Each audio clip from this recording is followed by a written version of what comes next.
Bueno, esta última clase está referida a ecosistemas.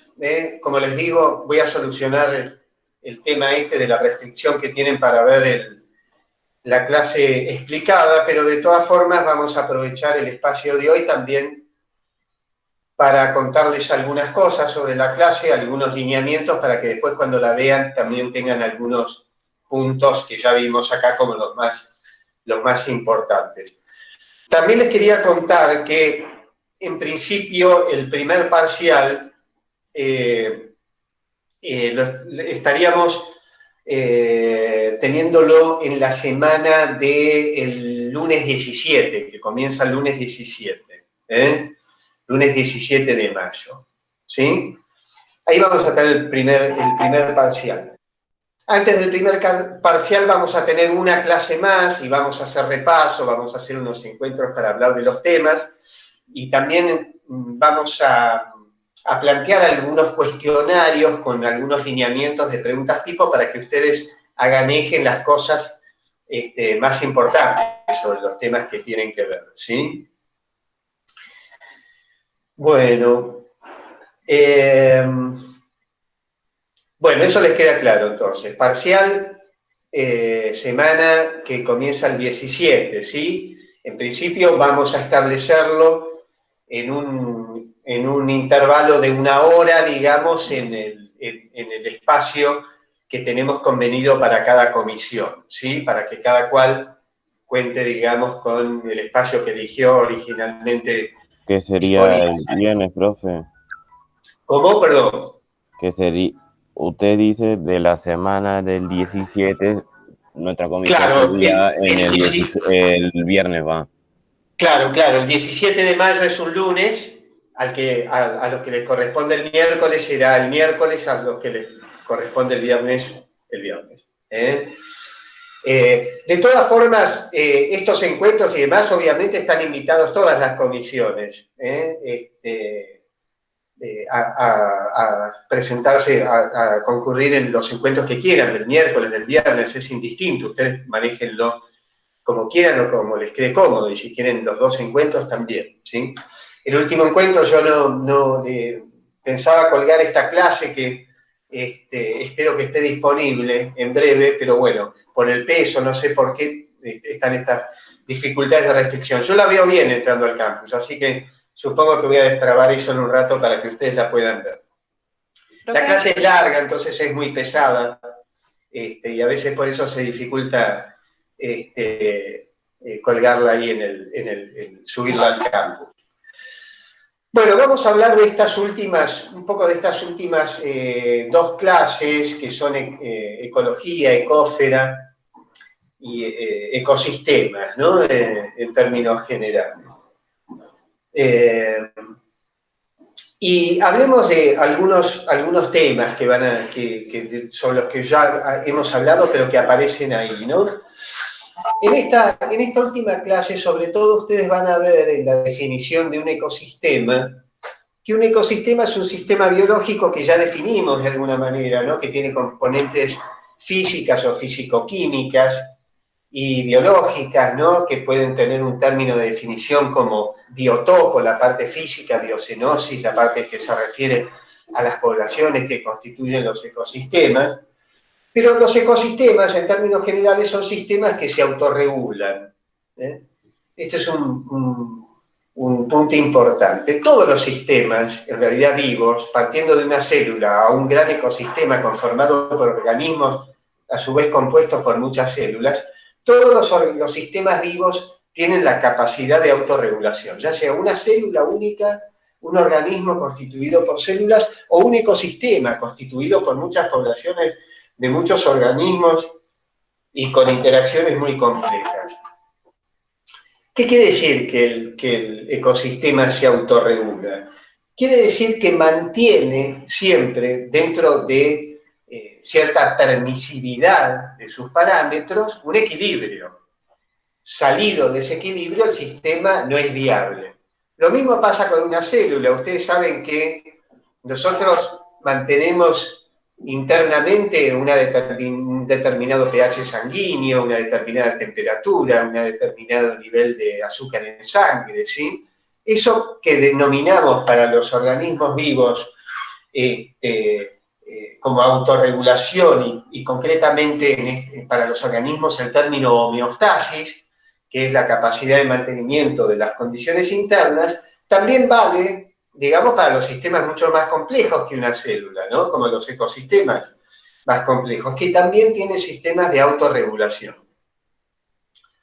¿Y qué son los sistemas de autorregulación? Bueno, son los mecanismos que permiten al ecosistema mantenerse en un equilibrio, mantener procesos y dinámicas determinadas de interacción constantes, que mantienen una dinámica característica de ese ecosistema. Y una dinámica, digamos, o una de las regulaciones muy importantes que aparecen en todos los ecosistemas es la regulación de la composición del ecosistema en cuanto a comunidades y a la composición en especificidad y en número de sus poblaciones. ¿Qué quiere decir esto? Que las poblaciones de cualquier organismo que constituyen un ecosistema no crecen de una forma desmedida. Es decir, se mantienen de alguna forma dentro de cierto número.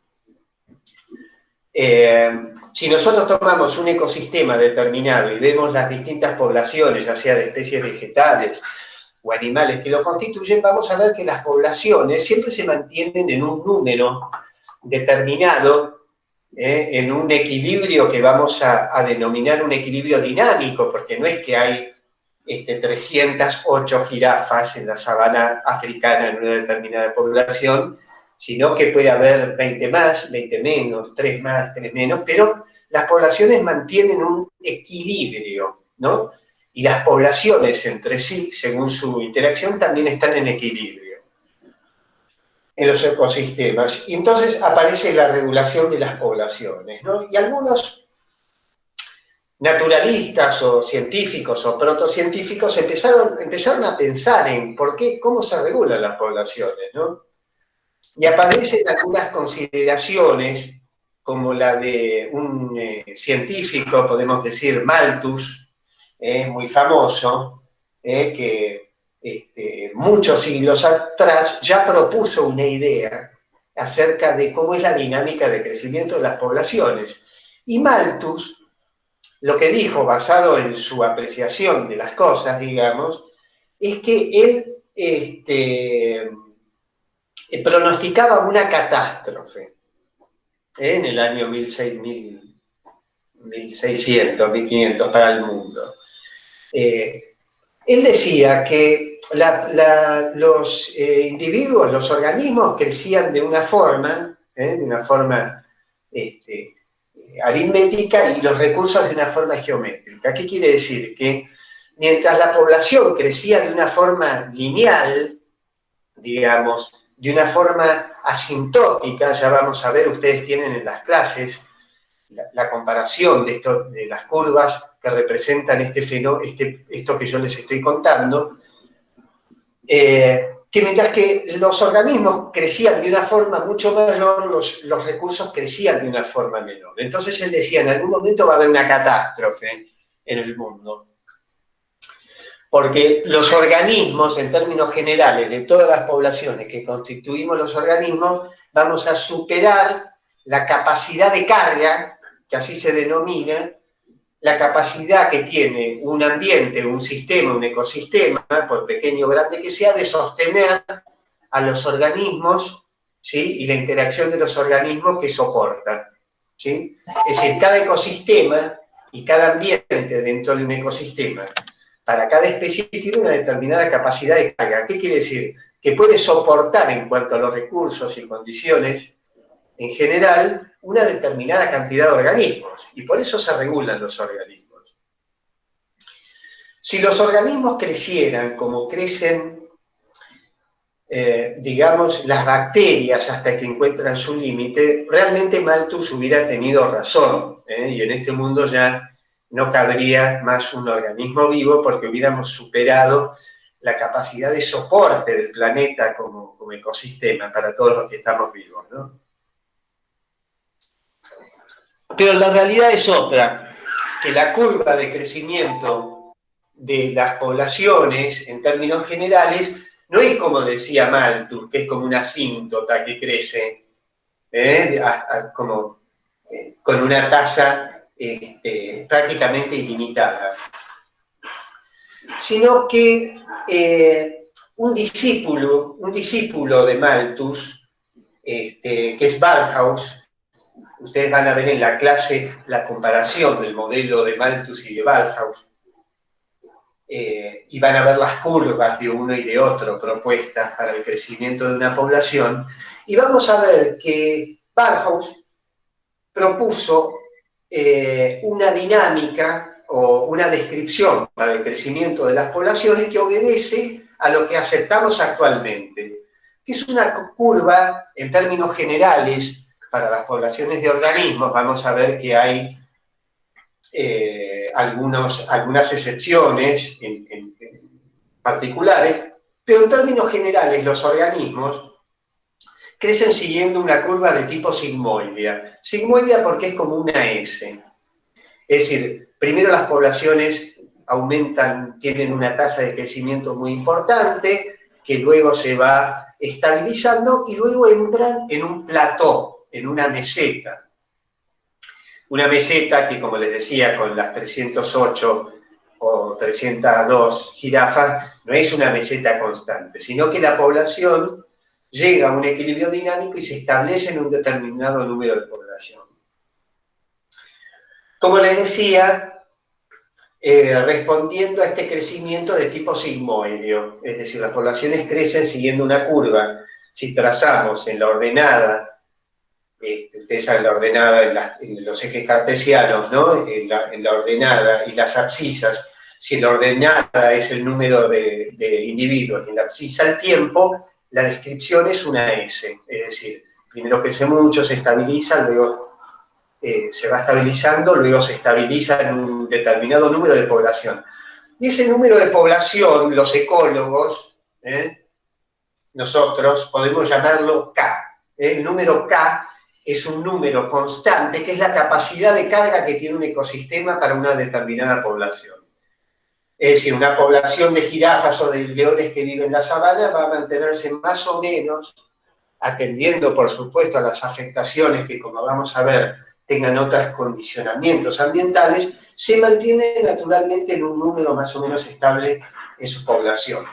Y al mantenerse todas las poblaciones que componen el ecosistema en un número más o menos estable, eso permite una interacción entre, según las distintas formas de interacción en las distintas poblaciones, según el distinto tipo de estrategias de vida, de alimentación y demás que tengan, que eso sea posible, ¿no? Es decir, cada población de alguna forma se autorregula. Y cuando hablamos de la regulación de las poblaciones, tenemos que meternos en un tema que es la caracterización del crecimiento, de la dinámica poblacional de los organismos, y tenemos que hablar del potencial biótico. ¿Y qué es el potencial biótico que podemos describir con una letra R minúscula? Bueno, el potencial biótico es la potencialidad que tiene un organismo, digamos, de reproducción neta, es decir, de sumar individuos, que intuitivamente lo podemos pensar como la tasa de natalidad menos la tasa de mortalidad en un punto, ¿sí? Es decir, ¿cuánto más crece una población? Bueno, cuanto más nacen y menos se muere, ¿no? Obviamente ustedes habrán oído hablar de poblaciones envejecidas, como ocurre en algunos países europeos, ¿o qué quiere decir? Que en la pirámide poblacional empieza a haber muchos más organismos o individuos de mayor edad que de menor edad, ¿no? Es decir, las poblaciones, en términos generales, pueden tener distinta composición, como vamos a ver, etaria, ¿no? Pueden tener una composición en rangos etarios, bueno, entre otras características que pueden caracterizar a una población. Pero entonces hablábamos del potencial biótico, que es esa potencialidad que tiene una población en función de su tasa de natalidad, de sumar individuos. ¿Sí? Por supuesto, esto va a estar disminuido o contrarrestado por la tasa de mortalidad. Y ahí entramos en otra definición que es la resistencia ambiental, ¿sí? ¿Y qué es la resistencia ambiental? La resistencia ambiental es todo aquello que se resiste al crecimiento del número poblacional. Y es lo que determina finalmente, globalmente, que las poblaciones no crezcan de una forma desmesurada o sin límites, sin bordes, digamos, ¿no? Es decir, todas las poblaciones tienen condicionantes en cuanto a su crecimiento que no tiene solo que ver con el potencial biótico, es decir, cuál es la tasa, la capacidad reproductiva y cuál es la tasa de mortalidad, sino cómo está restringida esa población por el entorno, por el medio.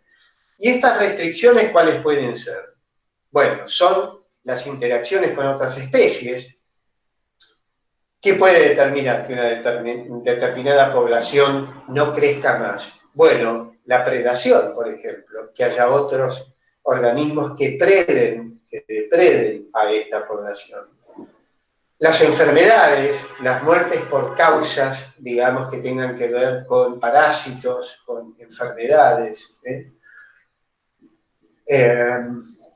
Esto que se arriesga cuando hablamos ahora del COVID en cuanto a factor de restricción poblacional, bueno, de alguna manera lo es, ¿no? El COVID es, digamos, un factor que hace en cuanto a nuestra especie a la resistencia ambiental. Es decir, si bien nosotros tomando la población universal, digamos,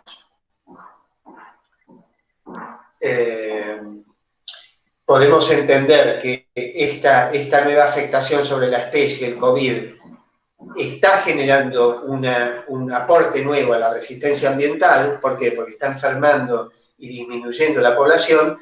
La afectación, en realidad, es interesante ver que aún no es significativa en relación a otras causales de muerte de nuestra especie, ¿no? Es decir, si bien es un factor más, todos los años seguimos muriendo en nuestra especie de cuestiones que tienen que ver con otras enfermedades importantes, que son las que conocemos, como cardiopatías, o el cáncer, o otras afecciones que tienen que ver también con enfermedades de tipo parasitario o infecciosas. Pero el COVID vino a aportar para nuestra especie, digamos, y eso forma parte de la teoría de algunos en cuanto a esta plaga, digamos, forma parte de la resistencia ambiental, obviamente, para nuestra especie. Bueno, entonces, todos estos elementos hacen, digamos, a la regulación de las poblaciones en los ecosistemas. Y existe una regulación. Sí. Una pregunta. Decime. Entonces, el ser humano, en términos evolutivos, no sigue esa S que marcaban otras especies, como que se mantuvo constante para arriba, digamos. Claro, Roberto, es cierto, mirá, es cierto lo que decís. Y no sé si ya en alguna de las clases que tenemos está el cuadro, pero ya lo van a ver. Es un cuadrito donde vemos el crecimiento de la población, de la especie, de nuestra especie, en el tiempo, ¿no? Y como vamos a ver, como vos señalás, nuestra especie abandonó de alguna manera esa S. ¿Y por qué Malthus se equivocó? Retomando esto que vos decís. Porque él decía, bueno, pero si seguimos creciendo el número y no aumenta y los recursos aumentan así, nos morimos de hambre. Pero fíjense qué pasó con nuestra especie. Nuestra especie, que originalmente éramos un animal más, podemos decir, digamos, antes de que elaboráramos esta sociedad tan particular, genera en la historia unos cambios drásticos, digamos, drásticos en el sentido de que generaron una diferencia muy significativa.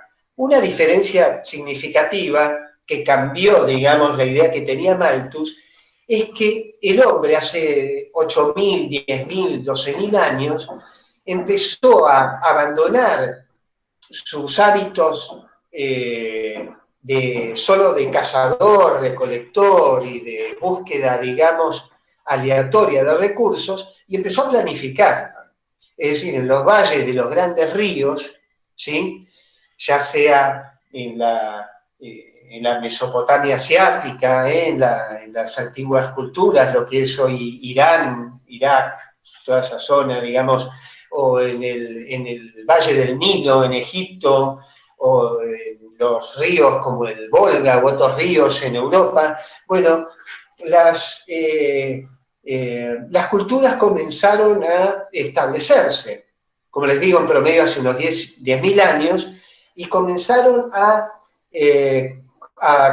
cultivar y a domesticar animales. Empezaron a manejar sus recursos, ¿sí? Esto tiene un efecto muy importante en esto que decía recién Roberto, que es que el hombre empieza a manejar su capacidad, digamos, de manejo de recursos. Y eso permite, digamos, lo que va a venir después, que es un cambio muy importante en nosotros como especie, como sociedad, digamos, y en el establecimiento de lo que van a ser lo que son hoy nuestros grandes centros urbanos, nuestras organizaciones urbanas y rurales que nos permiten un manejo de recursos que hace que esta idea que tenía Malthus originalmente se haya modificado, que es que no andamos por la tierra viendo qué podemos comer, sino que la especie ha aplicado su tecnología para producir su propio recurso. Y esto ha tenido efectos innegablemente positivos para la especie. Como decía recién, si vemos el crecimiento de la población humana en el tiempo, vemos que en un momento empieza un crecimiento de nuestra especie que tiene más que ver con la curva propuesta por Malthus, ¿sí? La curva, digamos, exponencial, ¿sí? Como de un crecimiento ilimitado, que con la sigmoidea, con la que está, digamos, aceptada en términos generales para todas las especies. ¿Y dónde creen ustedes que la especie humana pegó un salto inmenso, como vamos a ver en número, hacia arriba? Empezó a crecer de una forma muy distinta que antes. ¿En qué parte de la historia de la humanidad ustedes creen?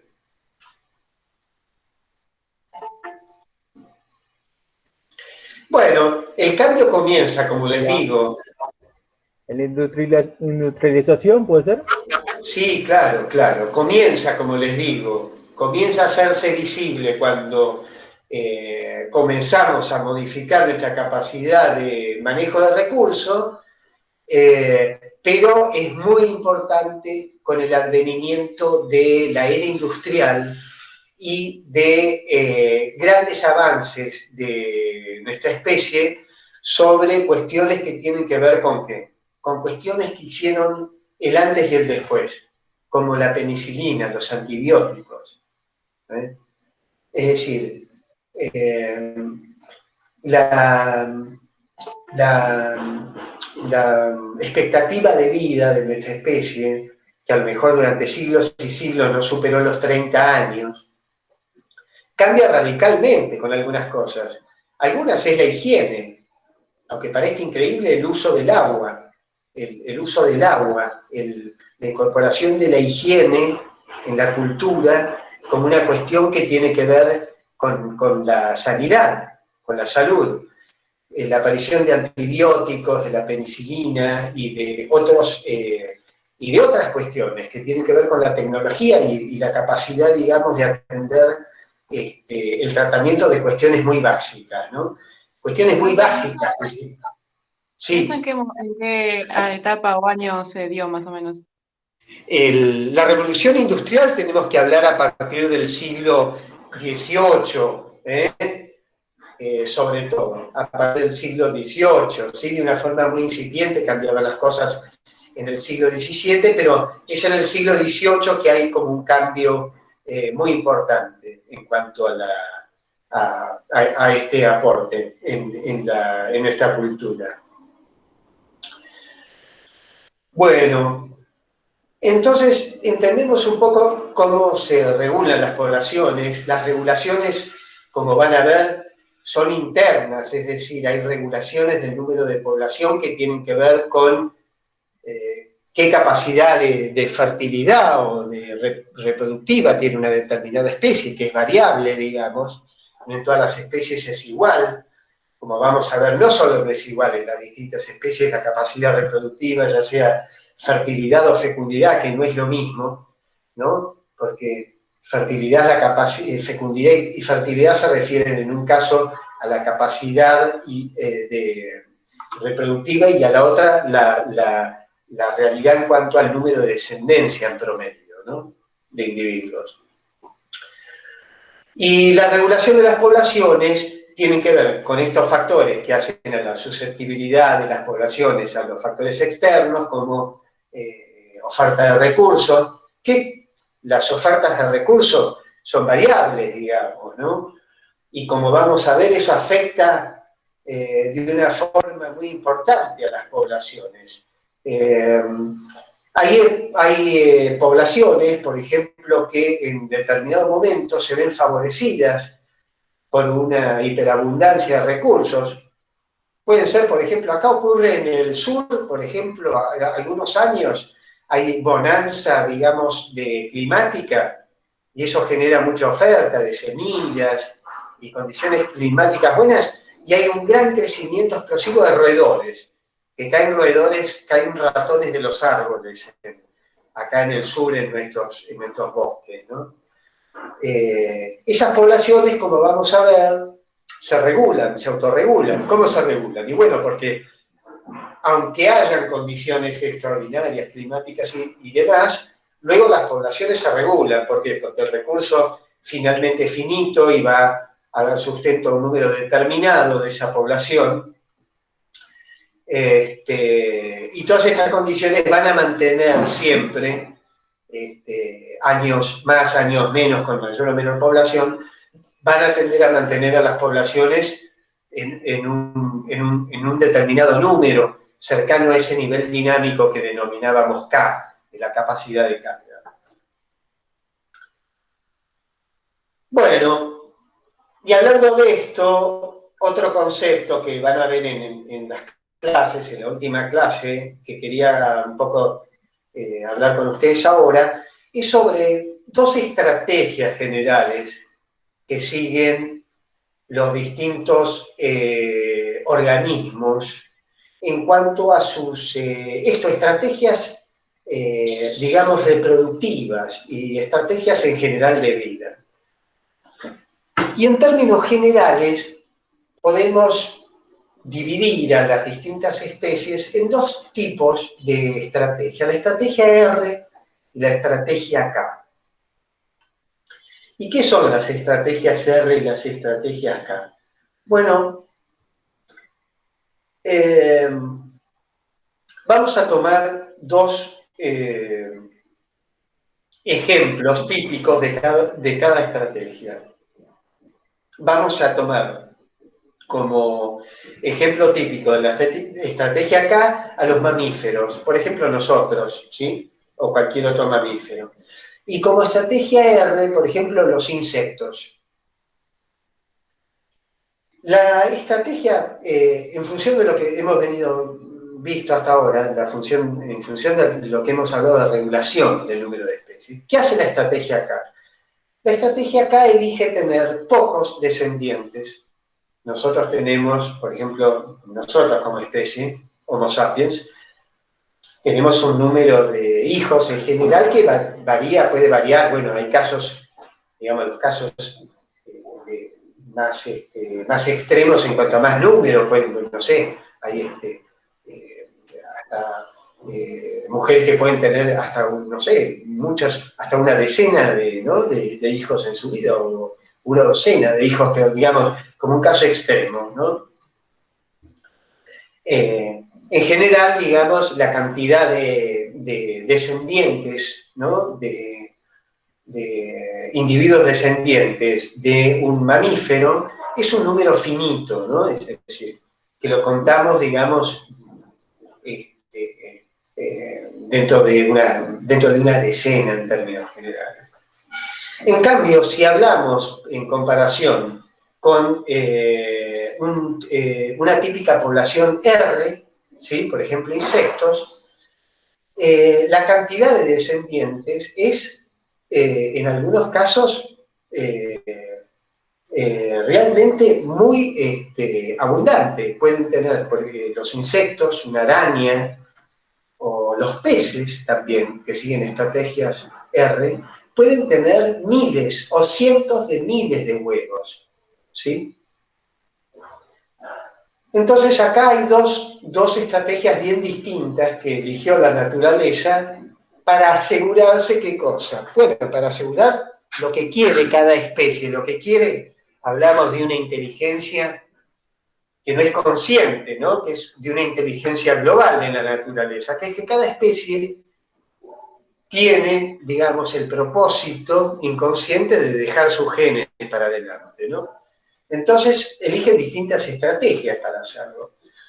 Los estrategas K dicen, yo voy a tener pocos descendientes míos que llevan una copia de mis genes, pero a eso los voy a cuidar mucho y durante bastante tiempo, para asegurarme que alguno también llegue a grande y deje otro hijo que deje mis genes de nuevo para adelante. La estrategia R no es que lo dice, ¿no? El pez, sino que hay una inteligencia natural por la cual de esos cientos de miles de huevos, o de miles de huevos, o de cientos de huevos, solo algunos, a lo mejor de 1000, unas decenas, son viables, van a vivir. Una imagen de eso puede ser todas las tortuguitas, digamos, tratando de llegar al agua, ¿no? Y las aves yendo por las tortuguitas, ¿no? Y a lo mejor de todas esas cientos, algunas llegando al agua y sobreviviendo, ¿no? Entonces hablamos de estas dos estrategias, las estrategias R y las estrategias K. Y las estrategias R y las estrategias K, además de tener, digamos, como estrategia reproductiva estas dos cosas, ¿no? Que tuve estos cientos de miles de huevitos, por ejemplo, Nemo, ¿no? El pez es el único que quedó pobrecito, ¿no? De todos esos, ¿no? Siguiendo la estrategia R, ese es el único que dejó los genes, ¿no? De su papá. Bueno, dentro de esa estrategia, estos estrategas R o estrategas K también son típicos de distintos ambientes. Los estrategas K, es decir, por lo general, como les digo, los típicos estrategas K somos los mamíferos. Estamos hablando siempre de animales, pero también hay estrategas K y estrategas R en vegetales, ¿sí? Pero los estrategas K, que en vegetales tendrían que ver como especies arbóreas, de arraigo, típicas de ambientes estables, los estrategas K vivimos en ambientes estables en términos generales. Tendemos a desarrollar nuestra vida en ambientes previsibles, podríamos decir de alguna manera. Previsibles climáticamente, en condiciones de recurso y de interacciones en términos generales con el ambiente y las demás especies. Mientras que las estrategias R son más típicas de ambientes más cambiantes, más fluctuantes, con condiciones más variables en todo sentido. Es decir, en términos generales, si pienso en estrategias K, pienso en individuos de ambientes estables y de no muy alta fecundidad, digamos, es decir, de no muy alto número de descendientes, pero de mucho cuidado para cada uno, y como acabamos de definir, lo contrario para los estrategias R. Bueno, y ¿qué otras diferencias, digamos, podemos encontrar entre las estrategias R y las estrategias K? Bueno, esto que veníamos hablando, la fecundidad es importante. Imagínense que la fertilidad, es decir, ¿cuándo se da la fertilidad en una estratega K? ¿En qué momento de su desarrollo de vida se da el pico de fertilidad, digamos, en una estratega K y en una estratega R? Bueno, en nosotros, en los estrategas K, la fertilidad, es decir, el momento en el que podemos dejar descendencia, ocurre durante un tiempo prolongado de la etapa media de nuestra vida, ¿sí? Con diferencias entre las especies y demás. Es decir, hay un tiempo en nuestra especie, por ejemplo, previo a la pubertad, en que no somos fértiles o no podemos dejar descendencia. Luego, a partir de la pubertad y hasta la senilidad, bueno, hay un momento, digamos, una ventana amplia de fecundidad, ¿no? Estos son los estrategas K. En cambio, en los estrategas R, el momento en el que son fértiles, son fecundos, se da rápidamente, es decir, rápidamente están preparados, pasan los insectos de larva a un estadio en el que ya están preparados, digamos, para a su vez dejar descendencia. Pensemos en que hay insectos, yendo a casos extremos, que viven horas, ¿no? Horas. Y en esas horas tienen que cumplir todo su ciclo, incluso reproducirse, ¿no? Entonces, los estrategas K tienen una ventana amplia de fecundidad, fertilidad, y los estrategas R, y en algunos casos en particular, este momento de capacidad de reproducción se da en forma temprana. ¿Por qué? Porque hay una predación muy temprana sobre la población. Entonces se reproducen rápido y los que vivieron, ¿sí?, pasaron a otra generación, lo lograron.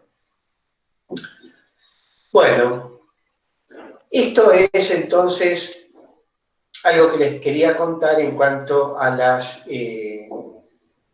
estrategias R y K, ¿no? Y otra cuestión importante en cuanto a la regulación de las poblaciones de las especies son las distintas interacciones que existen entre especies. Ustedes después revisen en las clases y van a ver que tienen la denominación y las características de los distintos tipos de interacción entre especies. ¿Cuáles pueden ser? Bueno, más o menos los conocemos, ¿no? ¿De qué forma una especie se puede relacionar con otra en un ecosistema? Bueno, en términos generales podemos dividir eso en tres grupos. Una es que la interacción sea inocua para uno y para otro, que interactúen pero que ninguno modifique sustancialmente las estrategias de vida del otro. La otra es que esa interacción tenga un efecto de una de las especies que interactúa sobre la otra, pero no viceversa. Es decir, que una sola tenga efecto sobre la otra y la otra se vea inalterada. Y la tercera es que haya un efecto entre ambas, ¿no? Entre ambas especies que interactúan. Tomemos esta última. ¿Cuál es un efecto? ¿Cuál es una relación interespecífica?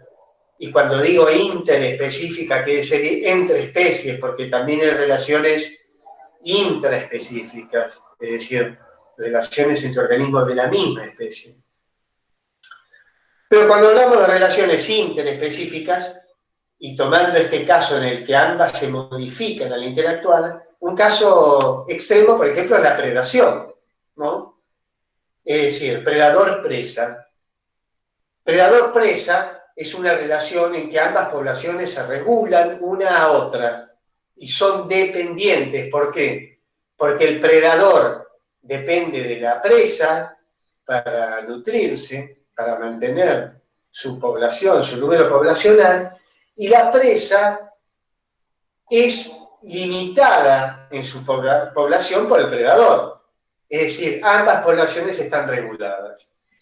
Y el movimiento o la dinámica, digamos, es combinada, es decir, las modificaciones en ambas poblaciones tienen efecto sobre las otras. ¿Sí? Si tengo más predación, tengo menos presas, si tengo menos presas, tengo menos encuentros con el predador, tengo menos predación. Y como van a ver, esa regulación genera que las curvas poblacionales en el tiempo, ¿sí? Las curvas que describen el número de individuos de predadores y presas, se vayan copiando, digamos. Es decir, si hay más predador y menos presa, baja la presa, baja el predador, sube la presa, y esto va generando una dinámica de una relación de mutua regulación de poblaciones. ¿Qué otra interacción entre especies puede afectar, digamos, a ambas que interactúan? Bueno, el parasitismo, por ejemplo, ¿sí? El parasitismo afecta al parasitado, ¿sí? El parásito se beneficia, pero el parasitado se perjudica en distintos grados, ¿no? El parasitado puede verse afectado de una forma leve hasta incluso de una forma extrema. Puede morir un parásito. Puede morirse por es decir, uno puede morirse por una amebiasis, es decir, por una infección intestinal con algún organismo, o una planta puede morirse por una planta epífita que la envuelve y la ahoga, ¿no? O hay casos en los que el parásito no afecta de forma importante a la población hospedadora, los hospedadores que es el que contiene al parásito, ¿no? Pero bueno, predación, parasitismo, son afectaciones de regulación entre poblaciones que afectan a ambas que interactúan, ¿no? Y hay otros tipos de interacciones, como vamos a ver, ¿no? El mutualismo y el comensalismo, por ejemplo. El mutualismo es un tipo de interacción en que ambas especies de alguna forma, en forma mutua, se benefician. Por ejemplo, las aves que arriba del rinoceronte comen los parásitos del lomo del rinoceronte. El ave desparasita al rinoceronte, pero él se alimenta de esos parásitos. Es un mutualismo, ¿sí? En todo caso hay un beneficio para ambos. Luego está por ejemplo, el comensalismo. El comensalismo es una relación parecida a la que recién denominamos, pero en el que una especie se beneficia y la otra ni se beneficia ni se perjudica. Puede ser, por ejemplo, ¿vieron las rémoras que acompañan a los tiburones, por ejemplo? Son unos peces chiquitos, van encima de los tiburones. Bueno, las rémoras van, digamos, protegidas y el tiburón no se ve afectado, ¿no? Por su presencia. Hay otras relaciones donde, por ejemplo, una especie le da refugio a otra y la que da refugio no se perjudica y la otra se beneficia. Esto es comensalismo, ¿sí? Y después existen relaciones íntimas entre especies que se generan sobre todo durante la evolución o la coevolución de las especies, ¿no? Y la simbiosis son algunos arreglos, digamos, entre especies que ya son tan íntimos que no permiten que una especie viva sin esa relación con la otra. Es decir, ambas ya están obligadas a convivir. Un típico caso es el complejo que conforman los líquenes. Los líquenes son una mezcla de algas y hongos que viven juntos, ¿sí? Encuentran nutrientes y humedad uno del otro, ¿sí? Y forman esta estructura viva, compleja, que se denomina líquen, ¿sí? Y que es una relación simbiótica entre ambos tipos, entre ambas especies. Y nosotros tenemos alguna simbiosis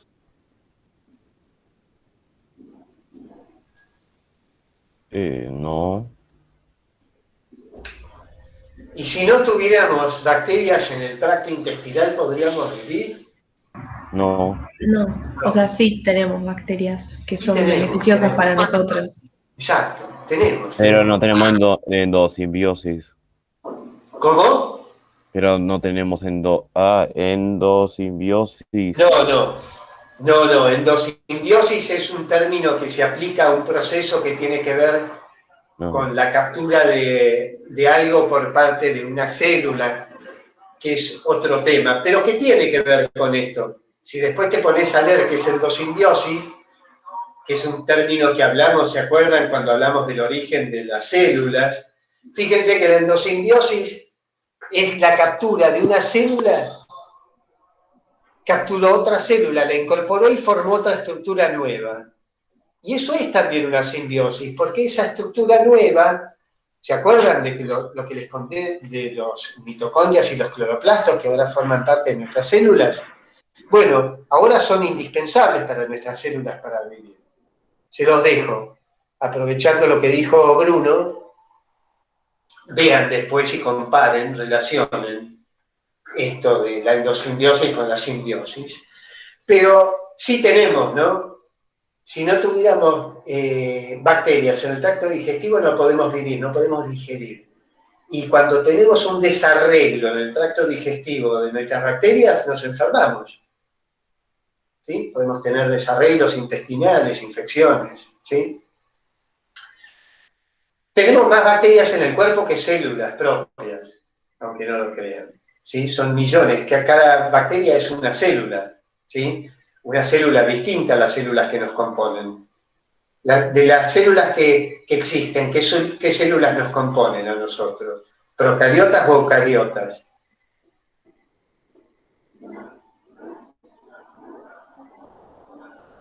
Eucariotas, Eucariotas. ¿Y las bacterias qué tipo de células son? procariotas. Procariotas. Es decir, nosotros, individuos eucariotas, que dentro de las clasificaciones que hemos visto, y si queremos, dentro de esos tres dominios de una de las clasificaciones que era Eucaria, que reúne a todos los eucariotas, ahí estamos, ¿no? Mientras que las bacterias que forman simbiosis con nosotros pertenecen a un dominio que es otro, ¿no? Que es el de los procariotas, ¿no? Es el de bacteria. Bueno, así que hemos visto que la regulación de las poblaciones depende de muchas cosas, ¿no? Dependen de factores intrínsecos que tienen que ver con nuestras estrategias en muchos aspectos, de los aspectos que tienen que ver con las estrategias de alimentación, con las estrategias de interacción con las otras especies que conforman los ecosistemas de las comunidades de nuestros ecosistemas, con los que interactuamos, con, como les digo, también con la oferta de recursos, y esto conforma entonces en términos generales la resistencia ambiental. La resistencia ambiental es todo aquello que se opone a que una población crezca de una forma desmesurada o de una forma descontrolada, ¿sí? Y que permite que las poblaciones se mantengan dentro de ese equilibrio dinámico, ¿sí? Dentro de un número K de cada especie, que es un número variable, pero dentro de un número previsible que hace al número que puede soportar el ambiente en relación a una determinada población y una determinada especie. Bueno, y para ir terminando... Profe, Sí, el tema de la valencia ecológica, ¿qué sería? No lo tenemos. Sí, la valencia ecológica se refiere a el rango, digamos, en el que una determinada especie puede desarrollarse, puede crecer. Es decir, la valencia ecológica es qué grado de tolerancia tiene una determinada especie para un parámetro o para un determinado número de parámetros. Por ejemplo, hay determinadas especies vegetales que pueden crecer en determinadas condiciones de humedad y de temperatura, ¿sí? Cuando hemos visto biomas, por ejemplo, hemos visto que los biomas son muy distintos en composición según la latitud. ¿Por qué? Porque están condicionados por factores físicos que hacen a temperatura, al clima, a horas de radiación solar, ¿sí? Entonces la valencia, ¿sí? Es, digamos, ¿cuál es la amplitud en que una especie es más tolerante o menos tolerante, ¿sí? Y acá vuelve este concepto de las especies que son generalistas o que son especialistas, que alguna vez habíamos mencionado.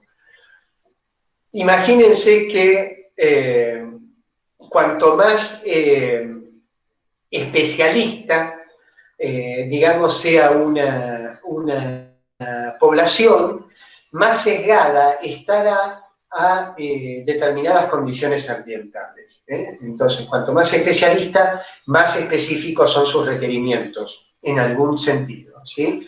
De determinados recursos, ya sea de recurso al alimento, o de recurso suelo, o de recurso temperatura, o de recurso pH, o de recurso humedad.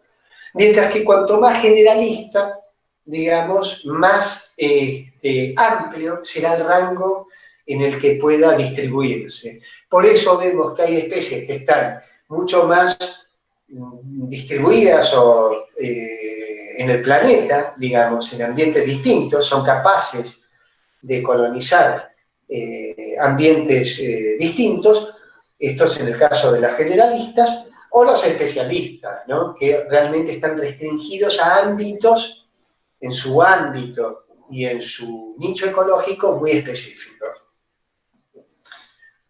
Y en este sentido vemos que hay especies que claramente nos muestran que son, que tienen una tolerancia mucho mayor, ¿no? Como pueden ser, por ejemplo, algunos insectos como las cucarachas o roedores, ¿no? Como las ratas, que están presentes prácticamente en cualquier ambiente, ¿sí? Es decir, son capaces de tolerar realmente amplitudes extremas o muy diversas y adaptarse, de temperatura, de oferta de recursos en términos generales. Bueno, y... Profe, sí. ¿qué tal? Buen día. Una Hola. niña pregunta si puede repetir lo de endosimbiosis y simbiosis, por favor. Bueno, ¿qué es la simbiosis? La simbiosis es una relación que se establece entre dos especies y que genera una relación de compromiso insoslayable, digamos, es decir, que no se puede evitar para la existencia de una y otra especie. Vieron que se utiliza el término simbiótico para relaciones humanas, para relaciones afectivas, por ejemplo, no, tiene una relación simbiótica, que se refiere a una relación de dependencia demasiado estrecha, es decir, de una dependencia fundamental. ¿Qué quiere decir? Que no existe el uno sin el otro, ¿sí? Eso es una simbiosis. Es decir, si no existe esta relación simbiótica, no existe ni una especie ni la especie con la que mantiene la relación simbiótica. Como les digo, y después fíjense, googleenlo si quieren, lichen, y ahí van a tener un muy claro ejemplo de una relación establecida en la naturaleza después de muchos años de coevolución, de una relación absolutamente simbiótica, en la que una especie no existe en esa forma sin la presencia tan estrecha con la otra. Eso es una simbiosis, esta relación imposible de obviar entre una especie y otra en función de la necesidad de una y otra para existir. Por eso les decía que, por ejemplo, tenemos con las bacterias de nuestro tracto digestivo una relación simbiótica. Las termitas, por ejemplo, comen madera. Las termitas, saben ustedes, son una variedad de hormigas. Son capaces de digerir celulosa. La celulosa es muy difícil de digerir. Prácticamente ningún organismo digiere celulosa. Nosotros no digerimos celulosa. Cuando nosotros comemos algo que tiene celulosa, no lo digerimos. ¿Sí? ¿Qué sería celulosa? Celulosa es una molécula que forma sobre todo parte de las estructuras de los vegetales. El papel es celulosa, ¿sí? Es una estructura, una molécula orgánica, ¿sí? Dada por una larga cadena de átomos de carbono, y la celulosa se encuentra dentro de un grupo de biomoléculas que ustedes tienen en las clases, que son los hidratos de carbono. Las biomoléculas son 4 tipos fundamentales, los que constituyen a los organismos, que son las proteínas, los lípidos, los ácidos nucleicos y los hidratos de carbono. Dentro de los hidratos de carbono se encuentran los azúcares, por ejemplo, y muchas estructuras otras que forman, por ejemplo, el cuerpo de los vegetales. Los vegetales son prácticamente 100% celulosa. Tienen además otras estructuras como la lignina, que forma parte de por los que están conformados, por ejemplo, las cortezas de los árboles. Pero básicamente la gran masa vegetal es celulosa. Y nosotros no tenemos capacidad de digerir celulosa. Ni los mamíferos en general, es decir, forma parte de nuestras excreción, de nuestras deyecciones, la celulosa. No lo digerimos, mejor dicho, no lo absorbemos, ¿no? Pero las termitas tienen estas hormigas grandotas tienen en su intestino unos bichitos, unos microorganismos, que son animales, porque se encuentran dentro del reino animal, por más que están constituidos de una sola célula. Estos bichitos se llaman dinoflagelados. Son unos protozoos que se encuentran dentro del tracto digestivo de las termitas. Y cuando las termitas comen madera, los dinoflagelados del tracto digestivo son los que metabolizan la celulosa que ingresa al tracto digestivo de las termitas y le proporciona a la termita la celulosa ya metabolizada.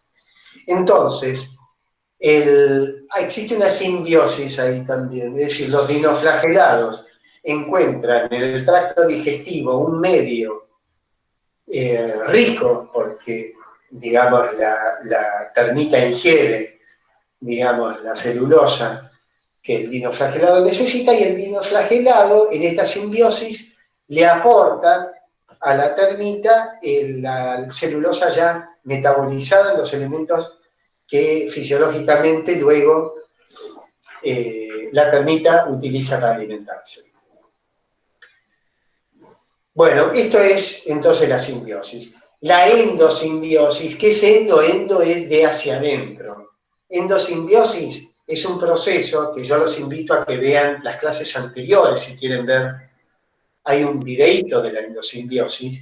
Y la endosimbiosis, de alguna manera, hace alusión a esto que les estoy diciendo, porque la endosimbiosis es un proceso por el cual una célula originaria encapsuló, englobó, es decir, incorporó otra estructura, y esa simbiosis dada por esta endosimbiosis original establecida entre esta estructura que incorporó la célula y la célula, generó un nuevo tipo celular estable en el tiempo, que mediante ese proceso de endosimbiosis original y la incorporación de esta estructura, generó esta relación simbiótica finalmente que dio origen a las nuevas células con otras capacidades, dadas por estas estructuras. Los invito a que lo revisen de nuevo. Estas estructuras son el cloroplasto, y la mitocondria, que las células originales incorporaron y que establecieron esa relación, digamos, estrecha para siempre, digamos, evolutivamente, que les confirió nuevas propiedades a las células, ¿no? A las células más modernas.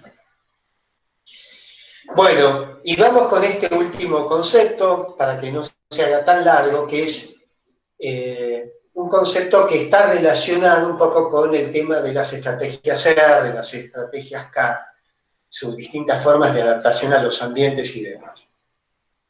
Y es el concepto de sucesión. Sucesión ecológica. ¿Y qué es una sucesión ecológica? Bueno, pensemos ya hablamos de que la Tierra evolucionó y que el ambiente primero era muy cambiante y que recién millones de años después la Tierra logró algunos ambientes más estables y ahí millones de años después de que se formara la Tierra en sí, se empezaron a establecer, ¿no?, las primeras formas vivas y así empezó, digamos, el proceso evolutivo que determinó, digamos, el estado actual de nuestra biodiversidad de un espectro tan grande, ¿no? Pero imagínense que todos los ambientes en algún momento surgieron, se estabilizaron y permitieron en algún momento la estabilización de organismos que pudieran colonizarlos, ¿sí? Es decir, ambientes originales que no tenían organismos en algún momento pasaron a ser colonizados, ¿sí?, por organismos. Y esos ambientes colonizados por las primeras especies, ¿sí?, que son las especies pioneras, ¿sí?, es decir, las primeras especies que pueden establecerse en un ambiente, esos primeros organismos de determinadas especies que se establecen en esos ambientes, a su vez van modificando con el tiempo ese ambiente y van generando la posibilidad del establecimiento de nuevas especies que en una sucesión estamos hablando de un ambiente que en el tiempo y siguiendo una sucesión van siendo colonizados desde las especies pioneras o colonizadoras a un gradiente que va avanzando en función de que se modifica el ambiente se modifica por esa interacción que se va generando entre las primeras especies que colonizan y las que van viniendo. Y eso genera una sucesión. Imagínense, por ejemplo, un caso, el delta, por ejemplo, nuestro delta acá en el Tigre. Ustedes saben que el delta es dinámico. Ustedes saben cómo está formado el delta del Tigre, ¿no? O el delta, en términos generales, el delta de nuestro Paraná. ¿Cómo se forma? El río Paraná trae sedimentos.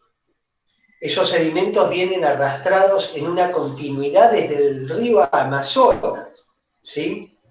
Es decir, esa inmensa cantidad de agua viene bajando, ¿no?, desde el corazón del Amazonas en su continuidad, luego por los grandes ríos, los brazos grandes del Paraná, hasta llegar a nuestro río de la Plata.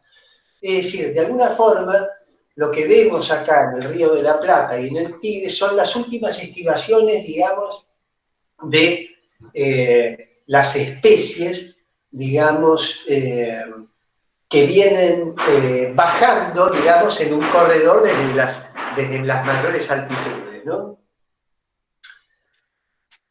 El río va trayendo sedimentos, ¿sí? Los sedimentos son arrastrados por la fuerza del río y a medida que el río va encontrando va disminuyendo su capacidad de carga al disminuir la fuerza, al ir encontrando en el río de la Plata una situación más plana, los sedimentos que trae el río se acumulan. Y eso es lo que va dando origen, que es dinámico, al delta, nuestro delta. En el delta hay lo que se llama hay agregación de materia y también hay arrastre de sedimentos. Es decir, todo el tiempo hay una dinámica de sedimentos que se van acumulando y van formando, digamos, tierra nueva o islas nuevas, y también hay degradación. Hay agradación, que es acumulación de sedimentos, y degradación. Ahora imagínense, sedimentos que se acumularon. Van apareciendo nuevas islas en determinados lugares en nuestro delta, que primero son bancos de sedimento. Y esos bancos de sedimento van siendo colonizados, ¿sí?, en lo que denominamos este concepto que les traigo, que es el de las sucesiones ecológicas. Es decir, primero vendrán algunas plantas, digamos, que pueden ir arraigándose, juncos, algunas plantas que son más de interacción, digamos, como los camalotes, de interacción de forma libre en el río, algunas empezarán a arraigarse. Eso empieza a modificar de alguna manera el suelo, permite que se empiecen a arraigar, empieza a modificar un poco las condiciones del suelo y permite que se vayan produciendo el arraigo, digamos, en forma estratificada de una sucesión ecológica. Es decir, comienzan especies que pueden colonizar la situación más primitiva, ¿sí?, del ambiente, y luego van siendo esos ambientes con el tiempo estabilizados y van siendo colonizados por nuevas especies, hasta tener lo que vemos en las islas, que es árboles, ¿no?, como las acacias que acompañan las riberas del delta, u otras formas de árboles o de arbustos, una gran variedad, digamos, de comunidades muy ricas que se van estableciendo, por ejemplo, en ese tipo de sucesiones que les cuento, ¿no? Las sucesiones se dan de distinta manera en distintos ambientes.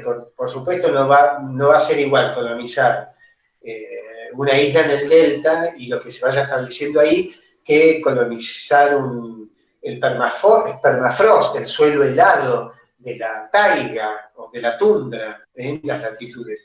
Es decir, las sucesiones se van a ir dando en función de lo que el ambiente pueda permitir. Y las sucesiones ecológicas, entonces, se van dando desde, como les digo, el establecimiento de las primeras especies, las más básicas en cuanto a ese ambiente, a las que puedan ir interaccionando y arraigándose en una sucesión temporal que puede tomar años, muchos años, décadas o cientos de años en ese ambiente, y ajustándose a los cambios que se den en ese ambiente. Hablamos de dos tipos de sucesiones, primarias y secundarias, porque las sucesiones primarias obedecen a esto que les acabo de decir, son las sucesiones que se dan en ambientes vírgenes, en ambientes en los que solo existía el medio físico, pero no había ningún tipo de arraigo biológico. Esto es una sucesión primaria.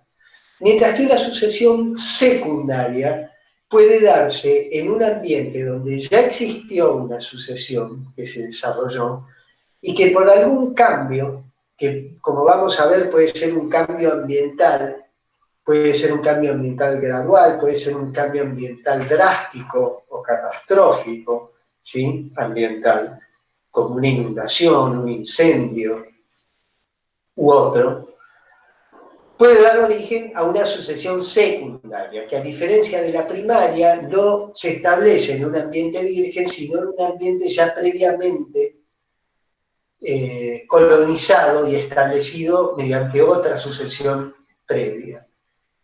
¿Qué queremos decir con esto? Que de la misma forma que existen originalmente las sucesiones primarias en los ambientes, los cambios ambientales en términos evolutivos en el tiempo pueden determinar sucesiones secundarias, es decir, que una sucesión establecida en un determinado ambiente pueda ser modificada por otra sucesión que denominamos secundaria, que se vio favorecida por esos cambios y que modificó la estructura de la comunidad original en ese ambiente.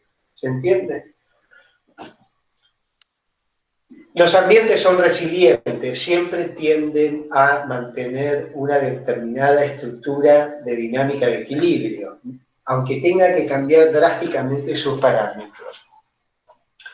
Quiere decir que si yo tengo un monte nativo original en el Chaco y lo volteo para hacer soja, desgraciadamente perdí ese ambiente original, pero el ambiente de alguna manera se va a ajustar a los nuevos parámetros y de alguna forma va a encontrar nuevas interacciones que permitan a ese ecosistema vivir en función de las nuevas relaciones establecidas, ¿no? Entonces tenemos sucesiones primarias a partir de ambientes vírgenes que van evolucionando o sucesiones secundarias establecidas por cambios ambientales a partir de sucesiones primarias preexistentes. Bueno, y por último, les digo que estas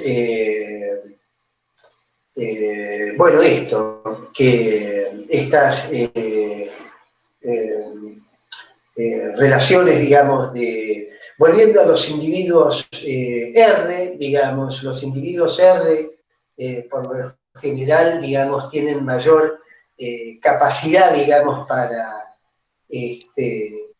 para colonizar ambientes todavía inestables, digamos, como habíamos dicho, ¿no? Bueno, y otro tema es, en relación a las sucesiones, es que toda sucesión tiende, mientras se dan condiciones de estabilidad, tiende a un equilibrio que denominamos sucesión clímax.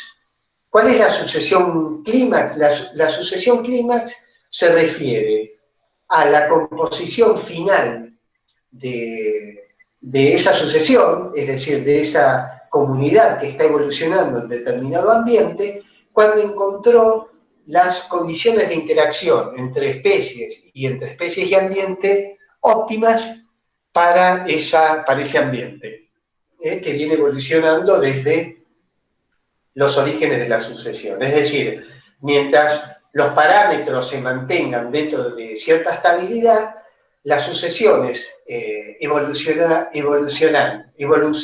desde una sucesión primaria a una sucesión ya estable, ¿sí?, que mantendrá sus parámetros en una forma estable.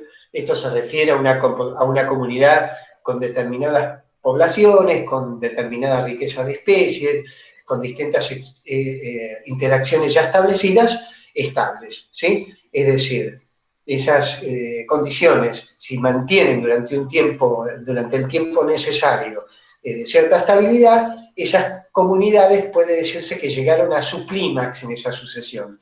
Es decir, que todas esas interacciones se encuentran, por decirlo de alguna manera, en ese momento y bajo esas condiciones en su óptimo. Es decir, están ajustadas en forma óptima en ese momento y en esas condiciones para asegurar la dinámica del ecosistema.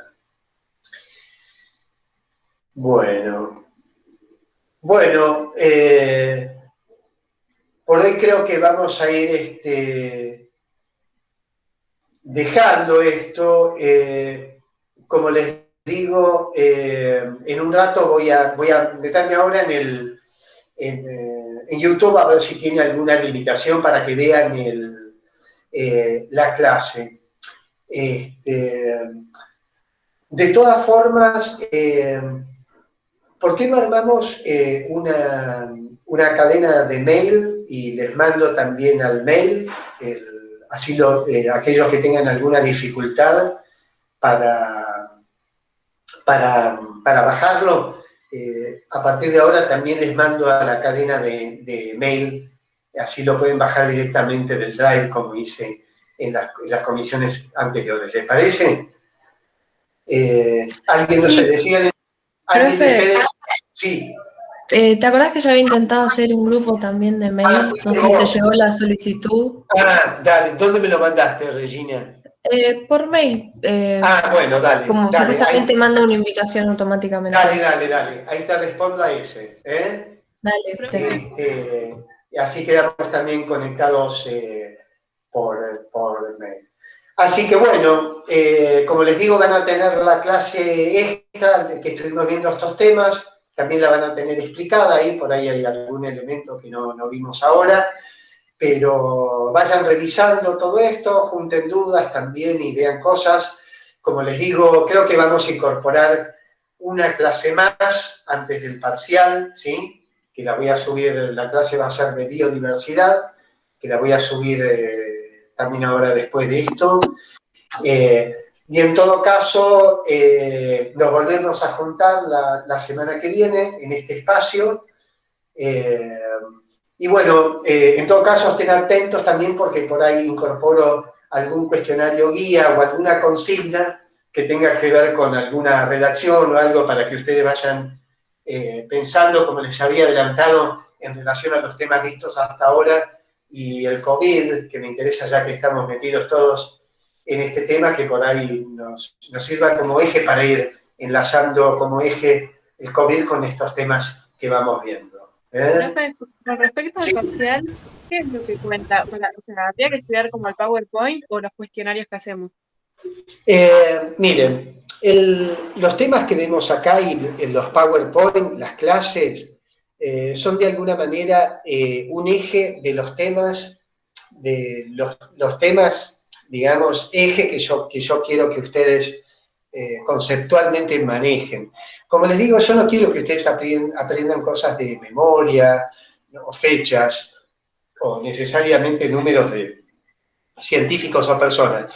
Pero me parece que, por ejemplo, si les pido que conceptualmente me comparen qué pasa con un tipo celular u otro, sepan establecer las diferencias, que entiendan conceptos, que, digamos, las cuestiones van a estar referidas a que ustedes entiendan procesos, mecanismos, conceptos generales, no cuestiones de memoria. Así que, en todo caso, también les voy a dar algunos cuestionarios con preguntas para que entiendan a partir de ahí cuáles son los ejes, digamos, conceptuales de cada uno de los temas. Como les digo, en cada una de las clases están señalados los temas, cada uno de esos temas se abre a muchas otras cosas, pero básicamente en las clases están delineados los conceptos mínimos que yo quiero que ustedes tengan. Ustedes tienen en la bibliografía una ampliación en los capítulos porque ustedes pueden ver algo y pueden querer ir a buscarlo para tener un panorama mayor de relación con otros temas. Entonces tienen ahí en el Curtis y en estos dos primeros capítulos de Mala Calza también todos estos temas, digamos, mucho más desarrollados, obviamente, ¿sí? Así que los invito a que extraigan cada uno de ustedes en la medida que les interesa lo que quieran de allí y también hagan el ejercicio de ponerse a ver los temas y aprovechen, por ejemplo, el miércoles que viene ya para traer las dudas que puedan tener en general de cualquier clase, desde la primera hasta esto último que hemos visto. Profe, quisiera hacer una consulta. Sí. Con el tema Sí, de las clases estas grabadas sincrónicas, ¿usted las sí. llegó a subir a algún lado o dónde las podemos encontrar? Sí, la última la tienen, la última sincrónica, ¿no? Yo no encontré ninguna, no sé el resto. Bueno, ok, bueno, esta y una anterior y la clase 4 explicada las van a tener los links ahora en las próximas horas. Digamos, sí, están en donde están todos los otros, donde están los PDF. Exacto. Ah, está bien, perfecto. Sí, lo voy a incorporar. No, por nada. Y hacemos esto del mail también para si alguno tiene dificultad para bajarlo ahí y lo pueda bajar directamente del Google Drive. Dale, profe, bueno, buenísimo, gracias. No, por nada. Y hagan entre ustedes, también con las otras, con la otra comisión, y qué sé yo, como les digo, no es específico de cada comisión, cada uno puede meterse en el horario que quiere, si les queda cómodo, y revisar en forma común las cosas. Bueno, estudien y nada, buen fin de semana para todos, les mando un abrazo, nos volvemos a ver la semana que viene.